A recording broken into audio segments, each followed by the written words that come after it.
My whole family laughed when I said I was leaving the hospital. My sister-in-law smirked and said, "Let her chase her little dream."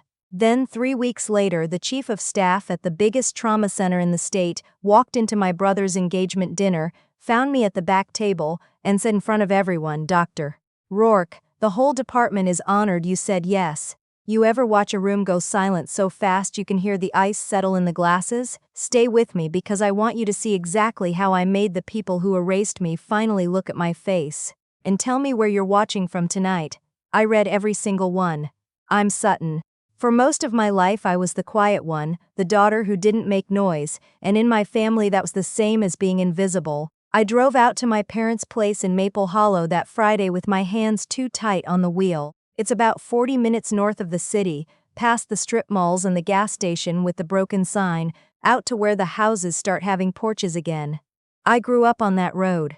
I learned to ride a bike on that cracked stretch of asphalt right before the mailbox, my dad jogging behind me, then letting go too soon. He always let go too soon. I parked behind my brother's truck, newer than mine, cleaner, the kind of vehicle that says someone's doing fine. I sat there a second with the engine ticking and rubbed my thumb over the little silver band on my wrist. My grandmother gave it to me the summer I turned 12. She said, "This is so you remember you come from people who don't quit." Funny thing about a promise like that, it can hold you up or it can remind you how far you've fallen short of it in everyone else's eyes. My mother opened the door before I knocked. She always does that. She hugged me, quick and soft, smelling like the same lavender hand cream she's used since I was a kid, and then her eyes slid right past my shoulder to the driveway, looking for someone who mattered more. Inside, the house smelled like pot roast and lemon cleaner. The same family photos lined the hallway, the same framed flag from my grandfather's service, the same crooked clock that's been 6 minutes slow my entire life.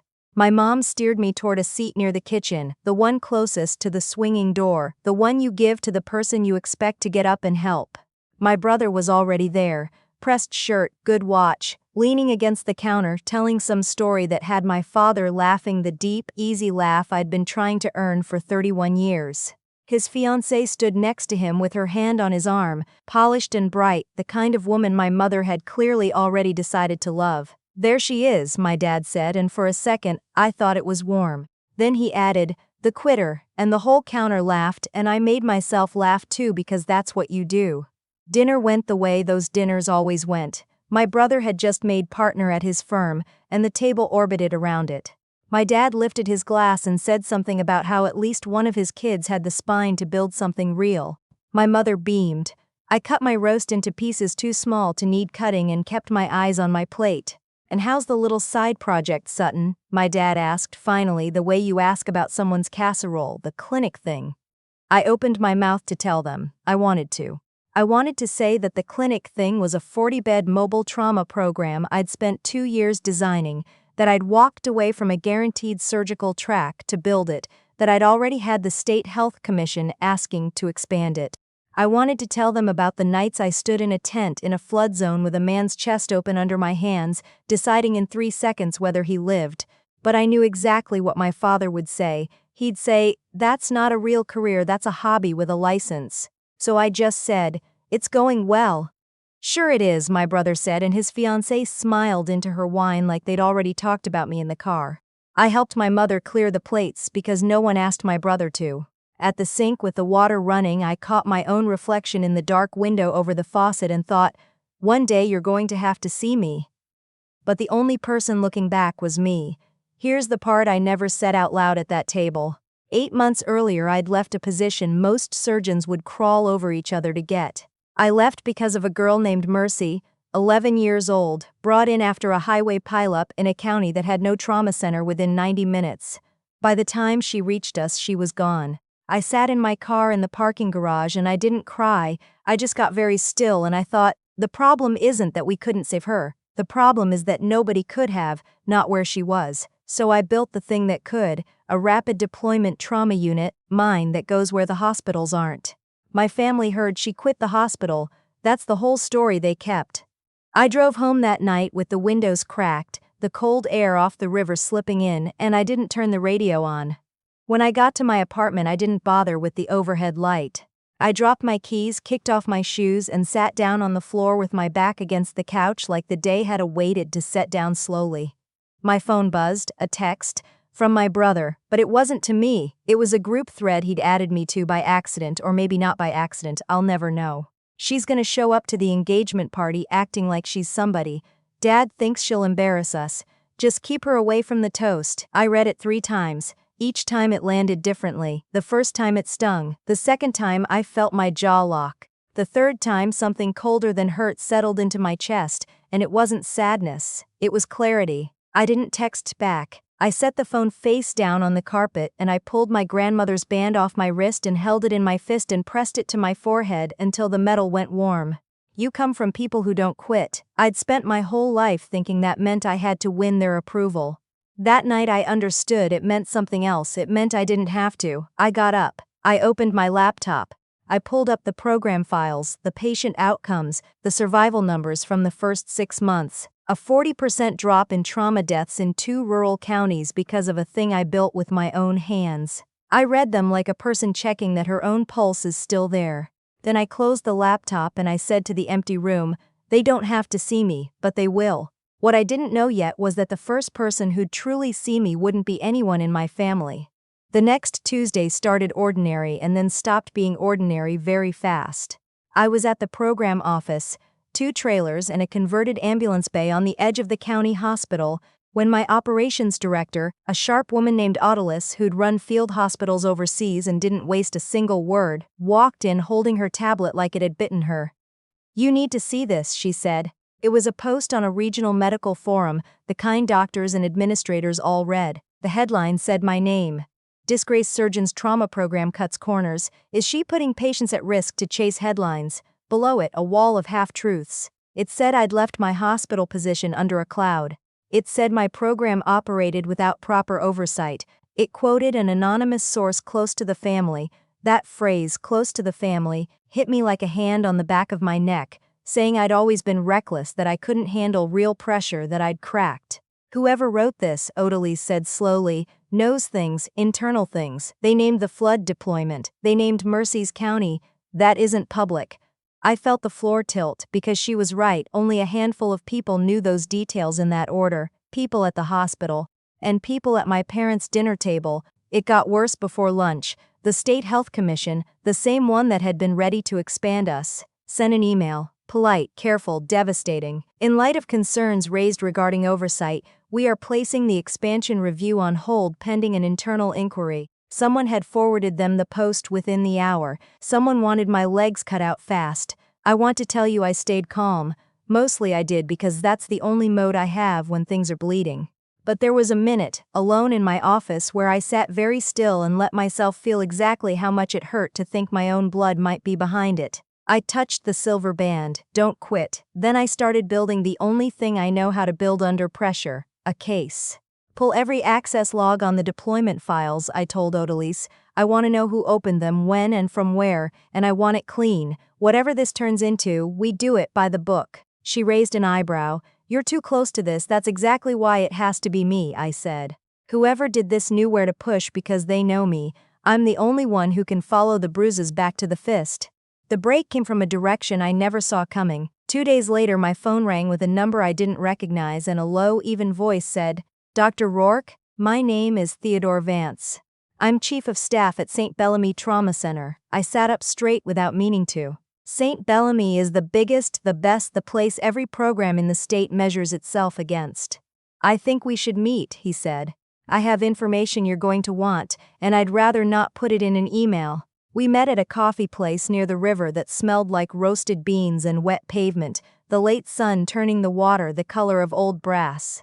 He was older, gray at the temples, the kind of man who's seen enough that nothing rattles him. He didn't waste time on pleasantries. I've been watching your program for a year, he said. The numbers are real. You did something the rest of us have been too slow or too scared to do. He slid a folder across the table.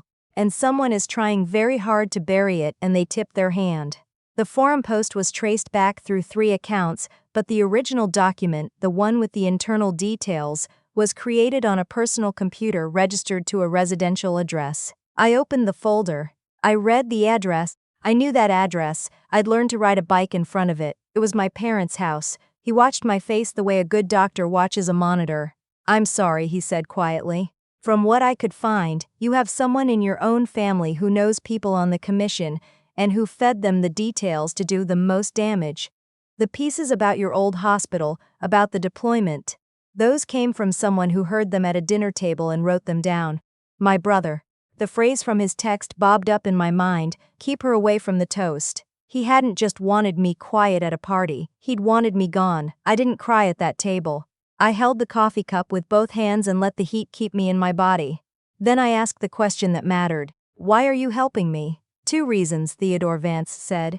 "One, what was done to you is wrong, and I've spent 30 years hating to watch good work get killed by small people. And two," he almost smiled, "I came here to offer you something, and I'd like you to still be standing when I do." I drove home with that folder on the passenger seat like it weighed 200 pounds. Inside my apartment, I called Odalis and put it on speaker and laid it all out.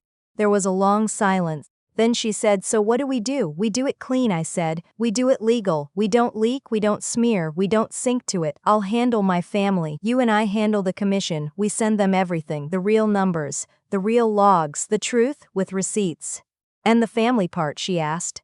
I looked out the window at the rain just starting to dot the glass. "The family part," I said, "is going to handle itself. Because in 3 weeks there's a party and everyone who needs to be in the room is going to be in the room." My brother's engagement dinner was at a restored mill on the edge of town, exposed brick and string lights, the kind of place that costs a fortune to make look effortless. I almost didn't go. My mother had called twice, her voice doing that bright nervous thing, "You'll come, won't you? People will ask. People will ask. Not we want you there, people will ask." I went. I wore a dark green dress and I did my own hair and I put my grandmother's silver band on the outsides of my sleeve where I could see it. I walked in and I felt the room do that small thing rooms do when I arrive.